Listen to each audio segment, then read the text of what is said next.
Italy পৌঁছাতে বেশিরভাগ বাংলাদেশি অভিবাসী ব্যবহার করেন ভূমধ্যসাগরের বিপজ্জনক জলপথ। এই পথে অনেকের স্বপ্নই ডুবে গেছে সমুদ্রের ঢেউয়ে। অপ্রত্যাশিত দুর্ঘটনায় হারিয়েছে বহু জীবন। কট্টর ডানপন্থী মেলোনি সরকার অবৈধ অভিবাসন রোধে নানা পদক্ষেপ নেয়ার পরও সফল হননি। চলতি বছরের প্রথম ১১ মাসে ভূমধ্যসাগর পাড়ি দিয়ে ইতালি পৌঁছায় ৬৩,২৬০ জন অভিবাসন প্রত্যাশী। এর মধ্যে সর্বাধিক ১৯,২৮৩ জন বাংলাদেশি। ২০০০ সালে ইতালি অবৈধ অভিবাসীদের বৈধতা দেওয়ার পর থেকে গত ৫ বছরে ৯০,০০০-এরও বেশি বাংলাদেশি দেশটিতে প্রবেশ করেছে। দেশটি ২০২৬ থেকে ২০২৮ সালের মধ্যে ৫ লাখ শ্রমিক নেয়ার প্রক্রিয়া চালু করেছে।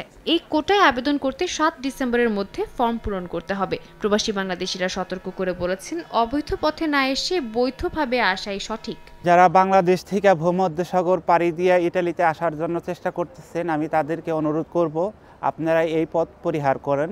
শুধুমাত্র সিটি ব্যাংকে অ্যাকাউন্ট থাকলেই করতে পারবেন গুগল পে। তাই অ্যাকাউন্ট খুলুন আজই।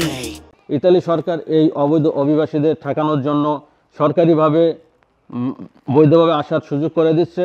ভূমধ্যসাগরের পাশাপাশি অনেক বাংলাদেশি রোমানিয়া ও আলবেনিয়া হয়ে সড়ক পথে ইতালিতে আসেন। স্পন্সর ভিসার মাধ্যমে আসার ক্ষেত্রে দালালদের কারণে বহু মানুষ অবৈধ হয়ে পড়েছেন। ইমিগ্রেশন বিশেষজ্ঞরা বলছেন, ইতালিতে বর্তমানে ১.৫ লাখেরও বেশি বাংলাদেশি অবৈধভাবে অবস্থান করছেন।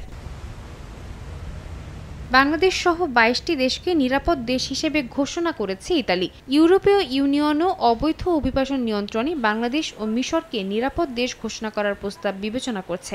এর ফলে মানবিক বা রাজনৈতিক আশ্রয় প্রার্থী নাগরিকদের জন্য এটি বড় চ্যালেঞ্জ হবে। সময় সংবাদ, ইতালি।